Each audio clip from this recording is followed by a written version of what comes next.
Company of Heroes 3 sticks close to the World War II RTS's roots in many regards, but maybe the biggest departure is its open-ended Italian campaign.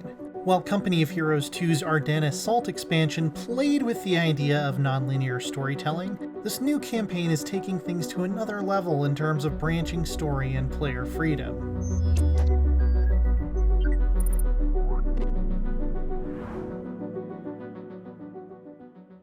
One way this campaign shows the war from a new side is the inclusion of Italian partisan forces, who worked against Mussolini's government and the occupying Axis forces, assisting the Allies in liberating the country. They're represented in Company of Heroes 3 by the fictional rebel leader Valenti, who will come to you with requests and suggestions. So if you work towards loyalty with Valenti, who is the representative of the partisans, the Italian civilians and partisans, you can gain access to abilities that will let you use partisan hubs on the campaign map in a different way. So you'll have broader reach in terms of using partisans to support in capturing territory and slowing and encircling enemy companies and looting resources and getting extra supplies. So as you gain influence with the partisans and with Valenti, you'll unlock those additional rewards and upgrades.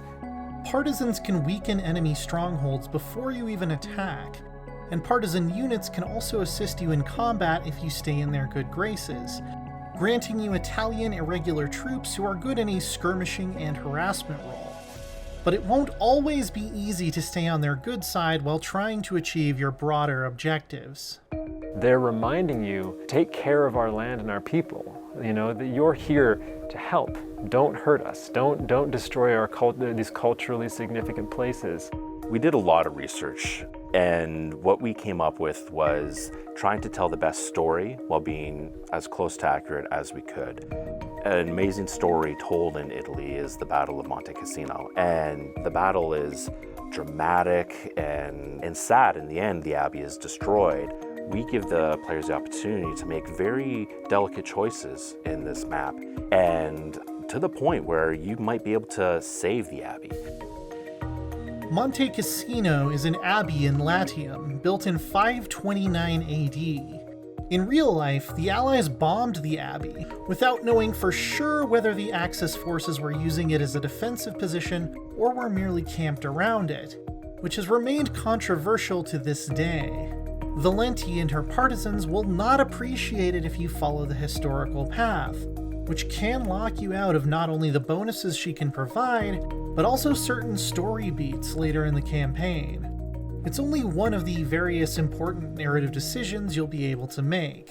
Whether or not to help the partisans isn't your only concern, though. The commanders of the conventional Allied forces will also sometimes require you to make a choice between them. So we've taken from the pages of history this rivalry that happened between some real commanders. Our own commanders are Norton and Buckram, and they were the US and British commanders that very much butted heads about what should be done during the Italian campaign. The US commander really wanted to make a push for Rome, and the British commander wanted to play it a little more conservatively, had some other strategic thoughts. You're going to be right in the middle of this mix of these two military commanders and then the partisan leader, and they're all going to be pushing and pulling for your attention. With the Italian campaign being one of the most untold parts of World War II, Relic was fortunate enough to get some feedback from a local.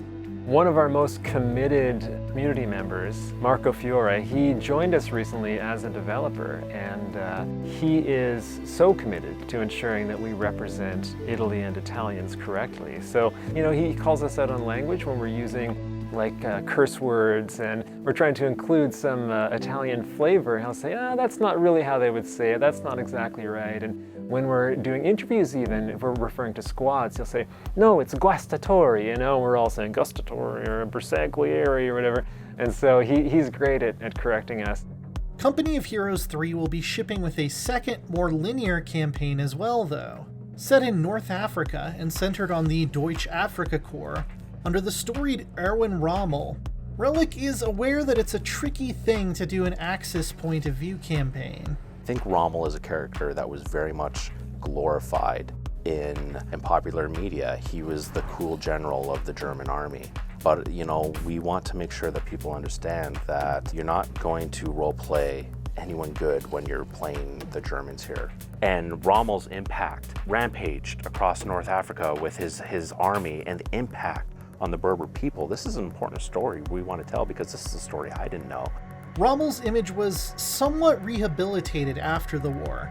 As the Cold War was brewing and the NATO nations felt West Germany needed positive figures to rally around. This led to a narrative implying that the Wehrmacht and the average German soldier hadn't been aware of or directly complicit in the worst Nazi war crimes. Depicting Rommel is complicated. Depicting any major military figure of World War II is complicated, whether it's Rommel or Patton or Eisenhower. It's a challenge.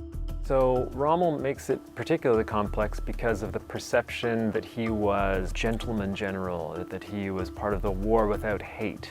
And we can't buy into any of those myths. We can't present those. We want to be honest about what he was fighting for and what he represented in Africa. I mean, there is a very dark side to the war in Africa that we can't pretend didn't happen. But Rommel is a larger-than-life figure, and he was this brilliant strategist that everyone is so fascinated by. So we represent Rommel as a mastermind, but also as part of the German war machine, as part of something that we all know was brutal and terrible. And I hope that when people play the game, that they have a lot of fun. You know, that they get to play all the units that they were looking forward to, and the cool tanks and the weapons, but all along the way, we're going to be telling a heartfelt story about the people that were also impacted, the people that aren't really around in that region anymore. When we were trying to voice cast for the Berber people in this region, and it's truly an amazing story about rebellion, and really hope people can appreciate the amount of work and effort we put into it. Whether you're looking for a more free-form experience with interesting characters to influence and be influenced by in Italy, or a more traditional linear campaign in North Africa, Company of Heroes 3 is looking to bring some of the less well-told parts of the conflict to the forefront for the first time in an RTS. And all this month, we're looking to bring you more on Company of Heroes 3 as part of IGN First, so keep it right here.